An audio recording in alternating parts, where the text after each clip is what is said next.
maxamuud xaashi cabdi maxaa lagu xasuustaa muddadii uu ku jiray siyaasadda Somaliland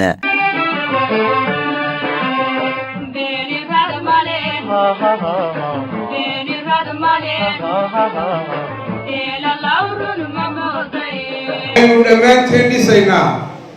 muuse biixi cabdi iyo cabdiraxmaan saylici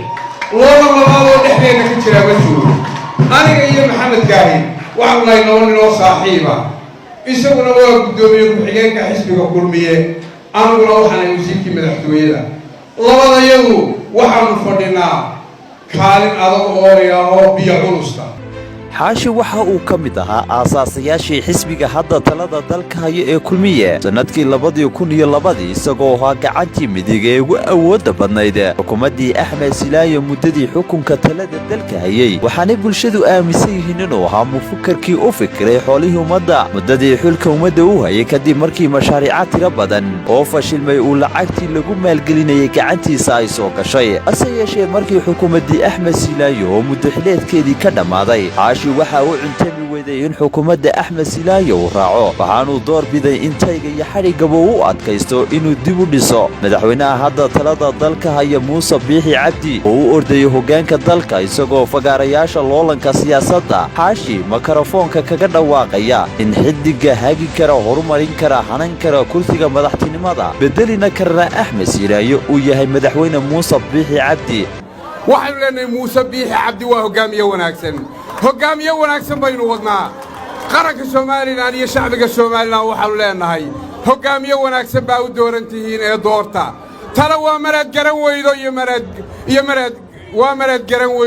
iyo marad gaari weydo waxaan ku soo ururinayaa Soomaaliland waxay u baahan tahay xisbiga kulmiye haddaba intaynaan u gelin tawaawaca uu xaashi uu tayga xisbiga kulmiye u gashaday khudbad dhowr iyo 30 minit socotay maanta kadib markii xaashi uu dhawaanahani isku dayay inuu dhaqdhaqaajiyo odayaal isaga matala oo isku deegaan ka soo jeedaan oo uu dirayay madaxweyne Biixi si loogu wareejiyo kursiga guddoomiyaha xisbiga kulmiye isla markaasina odayaashaasi ay wax badan dhameeyaan iskuna keenaan labadooda waa Biixi iyo sidoo kale xaashiye ayaa guul daraystay taasi oo madaxweyne Biixi uu dhagjalaq u sii waayay iyadoo xaashi muddo warbaahinta ka muuqatay isagoo ka rajo qaba in wax isbedelaan mar balse taasi aynan suurto gelin waxaanu maalmihii ugu dambeysay uu xaashi isku diyaarinayay wuxuu taageerayaasha ku qancin lahaa maadaama uu si weyn u naawulayay kursiga guddoomiyaha xisbiga kulmiye hase yeeshee intaynan taasi aynan u gudagelin aan milicsano khudbadihii taariikhda galay qulubta shacbigana ku xardhan ee uu maxamuud xaashi cabdi uu u jeediyey madaxweynayaashii soo maray Somaliland ay ka mid ahaayeen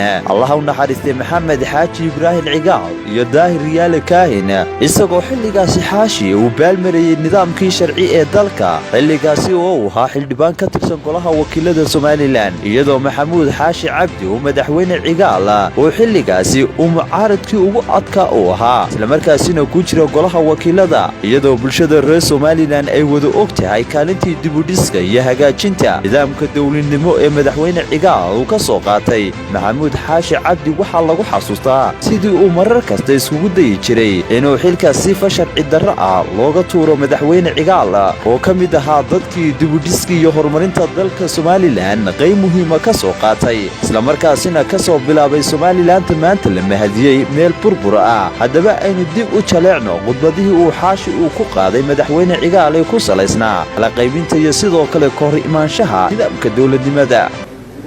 annagoo caddaynayna in madaxweyne Cigaal uu galay dembiyada kala ah ba ku xadgudub dastuur ta khiyaamo qaran sidaa darteed waxaan u soo jeedinaynaa shirguddoonka iyo mudanayaasha kale ee golaha wakiilada in madaxweynaha jamhuuriyadda Somaliland mudane Maxamed Ibraahim Cigaal lagu eedeeyo laguna oogo dembiyada uu galay ee kor ku xusan sida aynu wada ognahay qaab dhismeedka qarankan aynu hoos hadhsanayno wuxuu ka kooban yahay 3 waaxood oo isdheeli tira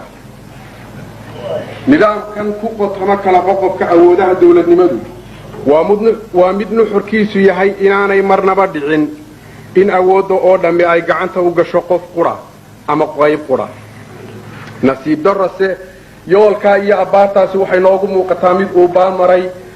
maamulka madaxweyne cigaal haddaba aan si kooban u iftiiminno eedaha kor ku xusan kow ku xadgudub dastuur qodobada dastuurka ka midka ah ee uu sida cad u jabiyey madaxweynuhu waxaa markhaatimo doon inoogu filan kow faragelinta garsoorka qodobka 97 faqradiisa koowaad iyo labaad oo tilmaamaya madax bannaanida garsoorka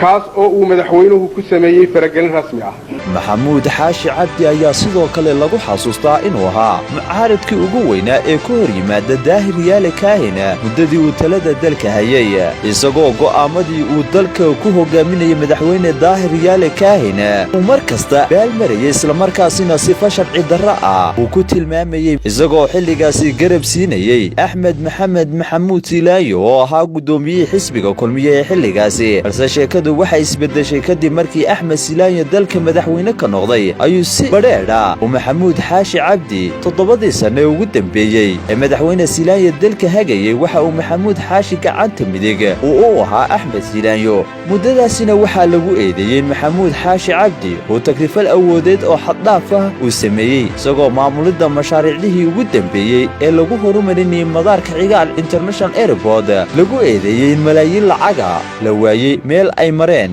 iyadoo siyaasiyiin reer Somaliland ay ku eedeynayeen in xaashi uu sameeyey musuq badan isla markaasina uu hanti tiro badan uusan lahayn ka sameeyey awoodii wasiirnimo ee uu gacayaraha uga ahaa madaxweyne silaayo aynu eegno khudbadihii uu jeediyey mashaariic fashilmay iyo meeshii ay mareen oo la leeyahay isagoo haatan degan guri qasri ah oo xilligaasi awoodiisa wasiirnimo ku qabsaday lacag badan baa laynagu caawiyey lacag ilaa dhowr iyo 50 milyan oo doolar mashaariicda ku baxday midowga Yurub waxayna siiyeen lacag 23 milyan waxa ku baxday lacag 15 milyan iyo 800 biyo balaarinta caasimadda sanduuqa horumarinta Somaliland SDF 13 milyan lacag baynu gelinaa caasimadda shirkadda Coca-Cola waxay gelisay 5 milyan biyo balaarinta caasimadda Jarmal kuna 23 milyan buu mashruucan ku bixinaya waa 56 milyan lacag waxa lacagta inta leeg lacag dawlad loo dhiibay ma jiro waa lacag shirkadii la sameeyay la siiyay qandaraasyada la bixiyay si accountability baa loo maamulo dad badan baa laga yaabaa inay isweydiiyaan markay lacagta badan maqlaan dawlad baa lacag qaadatay waxaan maqlayaa did si khaldan u turjumaya mashruucii xunba weyne wax lacag oo dawladda Soomaaliland loo dhiibay ma jiro lacag aan aragnay ma jirto waxaan shacabka Soomaaliland u cadeynaynaa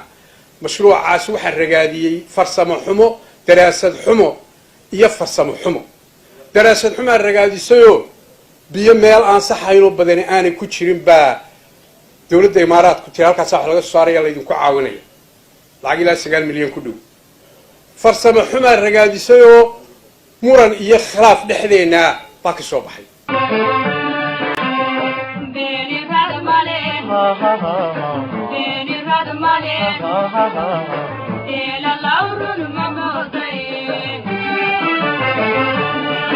waxaa markaa uun halsani waxa weeye ilaa 9 kilomitir oo waxla oo 3 bilood lagu dhamaynayo shaqadu inta kaliya kuma ka beebkan beebku waa shaqo weyn beeb aad u weyn oo qiimaha la dhigaya 24 inch oo 3 meelood ka weyn kii hore marka la eego beebkan wuxuu noqonayaa beeb casri ah oo muxuu ahaayay ka duwan kii hore meesha yaalay biyaha uu keenaya xawligiisa muxuu ahaayay aalad casri ah lagu xidhayo oo ku shaqeynaya internet oo meel walba biyaha maraya lagala soconayo xafiiska guud ee maamulka wakaaladda lagala soconayo ayuu noqonayaa teknolojiyad casri lagu sameeyay sidoo kale waxa la qodayaa birkado badan oo magaalada gudaheeda iyo xagga geed deeble waxa oo lagu kaydiyo biyaha waxa mashruuca kamid ah ceelal badan oo la qodayo oo iyagana muxuu ahaayay horehaadley iyo meesha la yiraahdo maxay ahayd meeshii kale laas dhuure laga qodayo mashruuca inta leegi waxaa ku baxaya lacagaadu far badan $250 milyan ilaa distributionka iyo qaybinta magaalada marka lagu daro waa runtii waa wax weyn hal abuurkaas ay xukuumaddani la timi waxa uu salka ku hayaa inay cabaan oo biyo ku filan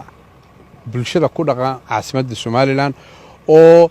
maanta populationkeedu 1,300,000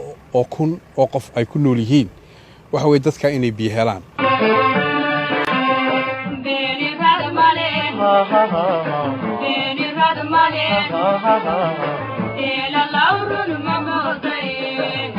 ninkale musuq maasuq loo soo xidhay ma aragteen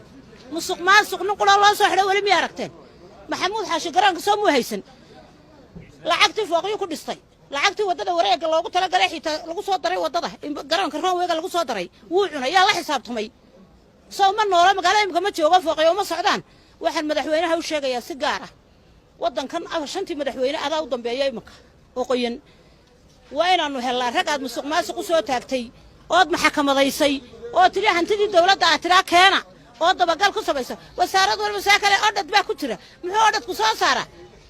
wallaahi way soo ogiin inaan odhad iyo mid kale toona shaqaynaynin dalka amba cadaalad lagu soo dabaal amba adeerdayn dhulkeena iska wada joogno haddaba waxaa isweydiin mudan maxamuud xaashi ma yaqaanaa taariikhdiisa aynu soo xusnay khudbadihiisa wada diidan ee shalay iyo maanta ku salaysan ee bulshada ku beerlaxawsanayay ma u dhegaystay mase istaawaday shalay ummadda waxa uu ka iibinayay madaxweyne muuse biixi oo uu lahaa waa hogaamiye fiican balse taasi beddelkeeda maanta balse waxa uu maanta shirka jaraa'id uu ku qabtay ma isleeyihiin ummaddana ma u cuntamaysaa hadallada isku murgan uu inta badan jeedinayo maantana ay ka mid tahay khudbadiisa maxamuud xaashi cabdi waxaase hal xidhaalo u ah in bulshadu ay ka dheregsan tahay taariikhda faca weyn ee maxamuud xaashi cabdi leeyahay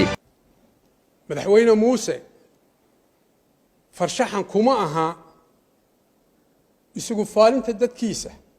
iyo ixtiraamka fikradaha ka dhanka ah balse wuxuu farshaxan ku yahay ficiltanka iyo kala fogeynta dadkiisa waxaanu leenahay muuse biixi cabdi waa hogaamiye wanaagsan baynu wadnaa qaranka Soomaaliland iyo shacbiga Soomaaliland waxaanu leenahay hogaamiye wanaagsan baa u dooran tihiin ee doorta fantastic television gobonimo hargeysa